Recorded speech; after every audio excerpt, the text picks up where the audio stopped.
क्या आप जानते हैं, जिस कलयुग में हम जी रहे हैं उसका अंत बेहद भयानक होगा। श्री कृष्ण ने पहले ही संकेत दे दिए थे कि इस युग के आखिरी समय में कैसा विनाश होगा, कैसे समाज बिखर जाएगा और फिर कैसे प्रलय के बाद नई सृष्टि की शुरुआत होगी। आज की इस कथा में हम सुनेंगे कलयुग का भयानक अंत और समझेंगे वो रहस्य जो श्री कृष्ण ने स्वयं अपने भक्तों को बताया था।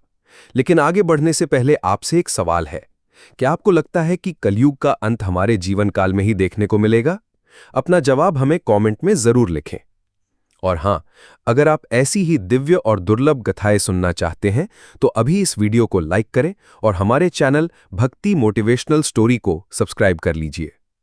तो आइए अब शुरू करते हैं वो अद्भुत रहस्य जो आपके दिल और दिमाग दोनों को हिला देगा। हे प्रिय भक्त, सुनो। कल्कि पुराण और गरुड़ पुराण में जो बातें लिखी गई हैं वे तुम्हारे रोंगटे खड़े कर सकती हैं। कलयुग का अंत कैसा होगा, यदि तुम मात्र उसकी कल्पना भी करो तो मन भय और आश्चर्य से भर उठेगा। ये युग इतना भयावह होगा कि हृदय को झकझोर देगा। परंतु याद रखो, ये कोई काल्पनिक गाथा नहीं, ये सत्य है। इन पवित्र ग्रंथों में लिखी गई बातें मनुष्य को आने वाले समय की भयंकर सच्चाई से अवगत कराती हैं। आज मैं तुम्हें इन्हीं के विषय में विस्तार से बताऊंगा। मेरा निवेदन है, इस कथा को अंत तक सुनो और भक्ति मोटिवेशनल स्टोरी के साथ बने रहो। कलयुग के अंत की कथा समझने से पहले तुम्हें कुछ पहलुओं को जानना होगा जिससे सृष्टि का ये चक्र स्पष्ट हो सके। सबसे पहले उन घटनाओं को जानो जिनका वर्णन इन ग्रंथों में हुआ है। फिर मैं तुम्हें वे दृश्य बताऊंगा जो कलयुग के अंत में घटित होंगे। ये यात्रा केवल ज्ञानवर्धक ही नहीं होगी, बल्कि तुम्हें गहराई से सोचने को भी विवश करेगी। हे प्रिय भक्त, जान लो, हिंदू शास्त्रों में कलयुग की आयु 4,32,000 वर्ष बताई गई है। ये विवरण भागवत पुराण, विष्णु पुराण, लिंग पुराण और गरुड़ पुराण में सभी में मिलता है। कलयुग का प्रारंभ महाभारत युद्ध के पश्चात द्वापर युग के अंत से माना गया है। अब तक लगभग 5,000 वर्ष बीत चुके हैं और अभी भी लगभग 4,27,000 वर्ष शेष है। इन ग्रंथों में कलयुग के लक्षण, मानव का आचरण और इसके अंत के संकेत स्पष्ट लिखे गए हैं, जिससे मनुष्य इस युग की चुनौतियों को समझ सके। हे प्रिय, महाभारत युद्ध की समाप्ति के बाद जब धर्मराज युधिष्ठिर हस्तिनापुर के सिंहासन पर बैठे तो उनके हृदय में सृष्टि के भविष्य को लेकर अनेक प्रश्न उठे। द्वापर का युग समाप्त हो रहा था और कलयुग के आगमन के संकेत प्रकट होने लगे थे। युधिष्ठिर सोचते रहे कि आने वाले युग में मनुष्य का जीवन कैसा होगा, धर्म और सत्य की स्थिति क्या रहेगी। उनकी इस चिंता को जानकर अर्जुन ने प्रश्न किया कि हे भ्राता, आप व्याकुल क्यों हैं? क्या किसी शत्रु ने हस्तिनापुर पर आक्रमण का दुस्साहस किया है? यदि ऐसा है तो आप आदेश दें, मैं अभी जाकर उसका नाश कर दूं। परंतु युधिष्ठिर ने कहा कि हे अर्जुन, मैं तुम्हारे पराक्रम को जानता हूं। कोई शत्रु ऐसा साहसी नहीं जो हस्तिनापुर पर आक्रमण करने का विचार भी करे। परंतु मेरी चिंता शत्रु से नहीं, कलयुग से है। आने वाले समय में मानव समाज किस ओर जाएगा, धर्म और सत्य की स्थिति क्या रहेगी, यही विचार मुझे विचलित कर रहे हैं। भीम ने कहा कि हे भैया, आपकी चिंता हमारे मन में भी भय उत्पन्न कर रही है। कृपया हमें बताइए कौन सा संकट सामने है। तब धर्मराज बोले कि हे भीम, एक भयंकर संकट आने वाला है। मैं कलयुग के प्रभावों को सूझकर ही चिंतित हूं। यही कारण है कि मैंने निश्चय किया है कि हमें द्वारिकाधीश श्री कृष्ण के पास जाना चाहिए। केवल वही हमें इस चिंता से मुक्त कर सकते हैं। सभी पांडवों ने सहमति दी। अर्जुन ने कहा कि हे भैया, आप सत्य कह रहे हैं। श्री कृष्ण ही सबसे ज्ञानी और भविष्य दृष्टा हैं। हमें उन्हीं के पास चलना चाहिए। भीम ने भी दृढ़ स्वर में कहा कि हे धर्मराज, मैं आपके साथ हूं। हम सब द्वारिका चलकर श्री कृष्ण से परामर्श करेंगे। इस प्रकार पांडव द्वारिका की ओर प्रस्थान किए। जब वे मेरी नगरी द्वारिका पहुंचे तो मैंने स्वयं उनका स्वागत किया। युधिष्ठिर ने मेरे चरणों में प्रणाम कर कहा कि हे केशव, आपको बारंबार प्रणाम। आप अंतर्ज्ञानी हैं। द्वापर युग समाप्त होने वाला है और कलयुग के संकेत स्पष्ट हो रहे हैं। मैं जानना चाहता हूं कि कलयुग में मनुष्य का स्वभाव कैसा होगा, वो किन कर्मों में लिप्त होगा और मोक्ष प्राप्ति के लिए उसे क्या करना होगा। तब मैंने मुस्कुराकर कहा कि हे धर्मराज, तुम्हारी जिज्ञासा उचित है। कलयुग के प्रभावों को समझना अत्यंत आवश्यक है। किंतु उसका उत्तर मैं तुम्हें सीधे नहीं दे सकता। उसके लिए तुम्हें और तुम्हारे भाइयों को कुछ विशेष अनुभव प्राप्त करने होंगे। युधिष्ठिर ने पूछा कि हे माधव, किस प्रकार की परीक्षा की बात कर रहे हैं आप? हमें क्या करना होगा? तब मैंने कहा कि हे महाराज, तुम और तुम्हारे चारों भाई अलग अलग दिशाओं में स्थित घने और रहस्यमय वनों में जाओ। वहां तुम्हें कुछ विचित्र और अद्भुत दृश्य दिखाई देंगे। जब तुम वे अनुभव लेकर लौटोगे और उन्हें मेरे साथ साझा करोगे, तब मैं तुम्हें कलयुग के प्रभावों के बारे में विस्तार से बताऊंगा। हे प्रिय भक्त, जब धर्मराज ने मुझसे कहा, जैसी आपकी आज्ञा केशव, आप जिस स्थान की ओर संकेत करेंगे हम वहां जाने को तैयार हैं, तब मैंने उत्तर दिया, हे धर्मराज, तुम और तुम्हारे भाई अलग अलग दिशाओं में जाओ। वहां घने और भयंकर वन हैं। यदि कोई असामान्य घटना दिखे तो लौटकर मेरे पास आना, तब मैं तुम्हें कलयुग का रहस्य विस्तार से समझाऊंगा। मेरी आज्ञा का पालन करते हुए पांडव अपने रथों से उतरे और पैदल ही वन की ओर चल पड़े।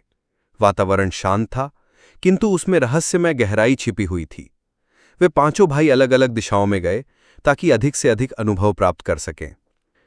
युधिष्ठिर जब वन के भीतर बढ़े तो उन्होंने एक विचित्र दृश्य देखा।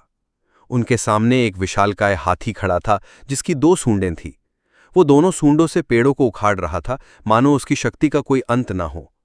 युधिष्ठिर उस अद्भुत दृश्य को देखकर गहन विचार में पड़ गए कि ये संकेत किस ओर इशारा करता है। इसी बीच अर्जुन एक सुंदर और शांत वन में पहुंचे। वहां पक्षियों की मधुर चहचहाहट गूंज रही थी। उन्होंने देखा एक विशाल पक्षी जिसके पंखों पर वेदों की ऋचाएं अंकित थीं। किंतु आश्चर्य ये कि वही पक्षी मृत जीवों का मांस खा रहा था। अर्जुन ने सोचा, ये कैसा विरोधाभास है, एक ओर पवित्र वेदों का ज्ञान और दूसरी ओर मांसाहार।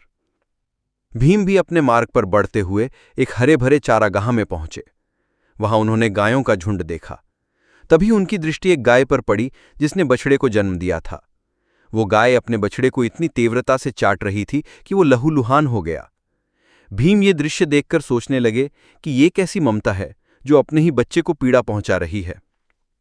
सहदेव आगे बढ़ते हुए एक जलाशय के पास पहुंचे। वहां 7 कुएं खड़े थे। उनमें से 6 कुओं में जल भरा था, परंतु बीच का सबसे गहरा कुआं पूर्णतः सूखा पड़ा था। सहदेव के हृदय में प्रश्न उठा कि ये दृश्य कौन सा रहस्य समेटे हुए हैं। नकुल भी अपने पथ पर चलते चलते एक पर्वतीय क्षेत्र में पहुंचे। उन्होंने देखा कि ऊंचे ऊंचे पर्वतों पर हरे भरे वृक्ष खड़े थे। तभी उनकी दृष्टि एक विशाल शिला पर पड़ी जो पर्वत से लुढ़क रही थी। अपने मार्ग में वो बड़े बड़े वृक्षों को उखाड़ती चली आ रही थी, किंतु जैसे ही वो एक छोटे पौधे के समीप पहुंची, अचानक रुक गई। नकुल इस अद्भुत दृश्य को देखकर स्तब्ध रह गए। संध्या का समय होने पर पांचों भाई वन से लौटे और मेरे पास आकर अपने अपने अनुभवों को साझा करने लगे। युधिष्ठिर ने कहा, हे प्रभु, मैंने एक हाथी देखा जिसकी 2 सूंडें थीं। तब मैंने मुस्कुराते हुए उत्तर दिया, हे धर्मराज, ये संकेत बताता है कि कलयुग में शासक दोनों ओर से शोषण करेंगे। वे प्रजा से सेवा और भक्ति की मांग करेंगे, किंतु अपने स्वार्थवश उनका दोहन भी करेंगे। वे बाहर से धर्मी दिखाई देंगे, किंतु भीतर से स्वार्थी रहेंगे। इसके पश्चात अर्जुन बोले, हे प्रभु, मैंने एक पक्षी देखा जिसके पंखों पर वेदों की ऋचाएं लिखी थीं, किंतु वो मांस खा रहा था। मैंने कहा, हे अर्जुन, कलयुग में वे लोग जो स्वयं को विद्वान और पंडित कहलाएंगे, वे ज्ञान तो रखेंगे, परंतु उनका हृदय पवित्र नहीं होगा। वे धर्म और वेदों का उपयोग केवल धन कमाने के साधन के रूप में करेंगे। भीम ने कहा, हे प्रभु, मैंने देखा कि एक गाय अपने ही बछड़े को इतनी तीव्रता से चाट रही थी कि वो घायल हो गया। तब मैंने समझाया, हे भीम, कलयुग में माता पिता का अत्यधिक स्नेह बच्चों को आत्मनिर्भर बनने से रोकेगा। उनकी ममता बच्चों के लिए बाधा बन जाएगी। फिर सहदेव बोले, हे प्रभु, मैंने 7 कुओं में से सबसे गहरे कुएं को सूखा देखा, जबकि शेष 6 कुओं में जल भरा था। मैंने कहा, हे सहदेव, ये संकेत बताता है कि कलयुग में लोग दिखावे में धनवान होंगे, किंतु अपने पड़ोसियों की भूख प्यास की परवाह नहीं करेंगे। स्वार्थ ही इस युग की पहचान होगा।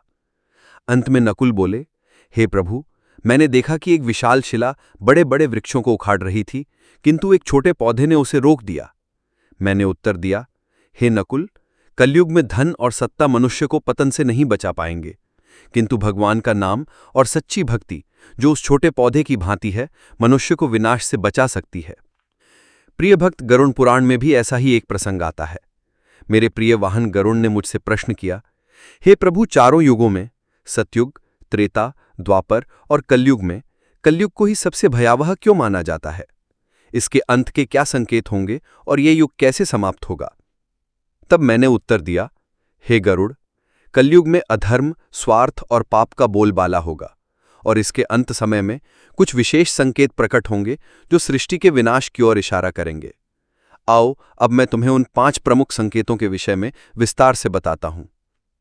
पहला संकेत यह है कि कलयुग के अंत में मानव की आयु बहुत ही कम रह जाएगी। मनुष्य केवल 20 वर्ष तक ही जीवित रहेगा। 12 वर्ष की आयु में ही उसके शरीर में वृद्धावस्था के लक्षण प्रकट हो जाएंगे। उसके बाल सफेद हो जाएंगे, चेहरे पर झुर्रियां पड़ जाएंगी और शरीर रोगों से ग्रस्त एवं अत्यंत दुर्बल हो जाएगा। यह शारीरिक पतन मनुष्य की जीवन शैली और नैतिकता के ह्रास का ही परिणाम होगा। श्री कृष्ण बोले, गरुड़ सुनो, जब कलयुग का प्रभाव बढ़ेगा तो मनुष्य अस्वास्थ्यकर भोजन, अनियमित दिनचर्या और तनावपूर्ण जीवन के कारण शारीरिक और मानसिक रूप से अत्यंत दुर्बल हो जाएगा। स्त्रियां 8-9 वर्ष की अल्प आयु में ही संतान को जन्म देने लगेंगी, परंतु उनकी शारीरिक स्थिति इतनी कमजोर होगी कि वे बच्चों का पालन पोषण सही ढंग से नहीं कर पाएंगी। उनसे उत्पन्न संतान कुपोषण और कमजोरी की शिकार होगी और इसी कारण समाज में अस्वस्थ और दुर्बल पीढ़ियां जन्म लेंगी। तब पारिवारिक और सामाजिक संरचना पूरी तरह चरमरा जाएगी। मनुष्य अपनी भौतिक आवश्यकताओं की पूर्ति में इतना व्यस्त रहेगा कि परिवार और रिश्तों के प्रति उदासीन हो जाएगा। ये सब कलयुग का वो समय होगा जब मानव की शारीरिक और मानसिक शक्ति का पूर्ण ह्रास हो जाएगा। समाज में अव्यवस्था, अशांति और अराजकता का बोलबाला होगा। लोग एक दूसरे के प्रति प्रेम और विश्वास खो देंगे और स्वार्थ ही उनके जीवन का आधार बन जाएगा। गरुड़, ये स्थिति मनुष्यों के लिए एक चेतावनी है कि यदि वे शारीरिक और मानसिक स्वास्थ्य को बनाए रखना चाहते हैं तो उन्हें संतुलित जीवन शैली और नैतिक आचरण का पालन अवश्य करना होगा। कलयुग के अंत में नैतिकता और धर्म का इतना ह्रास होगा कि पतिव्रता स्त्रियां लगभग लुप्त हो जाएंगी। एक स्त्री अनेक पुरुषों के साथ संबंध स्थापित करेगी। ये समाज के नैतिक पतन का स्पष्ट संकेत होगा। लोग धार्मिक कार्यों, पूजा पाठ, श्राद्ध, विवाह, अंतिम संस्कार जैसे संस्कार सभी का त्याग कर देंगे। जल की कमी के कारण लोग स्नान करना बंद कर देंगे, जिससे शारीरिक और आध्यात्मिक शुद्धता दोनों का नाश होगा। भोजन में मांसाहार का प्रभुत्व होगा और सात्विक भोजन जैसे फल, सब्जियां और अनाज दुर्लभ हो जाएंगे। मनुष्य चमकीले, तंग और भड़कीले वस्त्र धारण करेगा, जो उनकी भौतिक प्रवृत्ति और आध्यात्मिकता से दूरी को दर्शाएगा। तब समाज में स्वार्थ, लालच और छल कपट का बोलबाला होगा। रिश्तों में विश्वास का ह्रास हो जाएगा और लोग केवल अपनी सुख सुविधाओं के लिए जिएंगे। वे धर्म और अपने कर्तव्यों से विमुख होकर केवल सांसारिक भोगों की तलाश करेंगे। गरुड़, ये स्थिति सामाजिक अविश्वास, अशांति और अनैतिकता को बढ़ाएगी, किंतु गरुड़ पुराण का ये संदेश है कि यदि धर्म और नैतिकता का पालन किया जाए तो समाज स्थिर और सौहार्दपूर्ण बना रह सकता है। अब सुनो आगे। कलयुग के अंत में वृक्ष भी फलहीन हो जाएंगे। फूल और फल देना बंद हो जाएगा। केवल शमी वृक्ष ही जीवित रहेगा। लोग शाकाहार को त्याग कर पूरी तरह मांसाहार पर निर्भर हो जाएंगे। भोजन तामसिक और रोगकारी होगा, जिससे लोग कम आयु में ही रोगों से ग्रस्त हो जाएंगे। गायों की पूजा बंद हो जाएगी। उन्हें केवल दूध और मांस के लिए पाला जाएगा। ये सब प्रकृति के प्रति मानव की लापरवाही और अंधाधुंध दोहन का परिणाम होगा। वनों की कटाई, प्रदूषण और संसाधनों के दुरुपयोग से प्रकृति का संतुलन पूरी तरह बिगड़ जाएगा। फलहीन वृक्ष और संसाधनों का ह्रास भूख और कुपोषण को जन्म देगा। लोग अन्न और भोजन के लिए तड़पेंगे। ये संकेत है कि प्रकृति का सम्मान और संरक्षण ही मानव जीवन को सुरक्षित रख सकता है। इसके बाद होगा अल्पवृष्टि का समय। वर्षा अत्यंत कम होगी। खेतों में अन्न उत्पादन ठप हो जाएगा। जो थोड़ा बहुत अनाज बचेगा वो रसहीन और पौष्टिकता से रहित होगा। फलों में भी रस नहीं रहेगा, जिससे लोग भूख और प्यास से व्याकुल होंगे। तब केवल बकरियों का दूध ही उपलब्ध होगा। ये संसाधनों की चरम कमी का सूचक होगा। समाज और अर्थव्यवस्था संकट में डूब जाएगी। लोग भोजन और जल जैसी मूलभूत आवश्यकताओं के लिए संघर्ष करेंगे। खेती और कृषि कार्य पूरी तरह बंद हो जाएंगे। गरुड़ उस समय समाज में भूखमरी, हिंसा और अशांति का बोलबाला होगा। ये सब मानव की प्रकृति के प्रति लापरवाही का ही दुष्परिणाम होगा। ये स्थिति उन्हें याद दिलाएगी कि जीवन का संतुलन केवल प्रकृति के संरक्षण से ही संभव है। और अब सुनो सबसे भयानक संकेत, 7 सूर्यों का उदय। जब 7 सूर्य एक साथ उदित होंगे, तब उनकी प्रचंड गर्मी से संपूर्ण पृथ्वी का जल सूख जाएगा। मैं स्वयं सूर्य की किरणों में स्थित रहकर जल का सोख लूंगा। 7 सूर्यों की अग्नि से समस्त सृष्टि जलकर भस्म हो जाएगी। फिर इसके पश्चात मैं रुद्र रूप में मेघों की उत्पत्ति करूंगा। वे मेघ 100 वर्षों तक लगातार वर्षा करेंगे। ये वर्षा सृष्टि को जलमग्न कर देगी। संपूर्ण संसार प्रलय में विलीन हो जाएगा। गरुड़, ये प्रलय अंत नहीं है, बल्कि एक नई शुरुआत का द्वार है। जब पाप और अधर्म अपनी चरम सीमा पर पहुंच जाते हैं, तब सृष्टि का संहार अनिवार्य हो जाता है। ये संहार नई और शुद्ध सृष्टि के निर्माण का मार्ग प्रशस्त करता है। फिर परमात्मा की इच्छा से एक नई सृष्टि की रचना होगी, जो धर्म, सत्य और आध्यात्मिकता से परिपूर्ण होगी। केवल वे जीव उस नई सृष्टि में स्थान पाएंगे जिन्होंने अपने जीवन में धर्म और सत्य का पालन किया होगा। गरुड़ इस प्रकार ये संदेश सभी को प्रेरित करता है कि चाहे परिस्थिति कितनी भी कठिन ना हो, मनुष्य को सदैव धर्म और सत्य के मार्ग पर चलना चाहिए।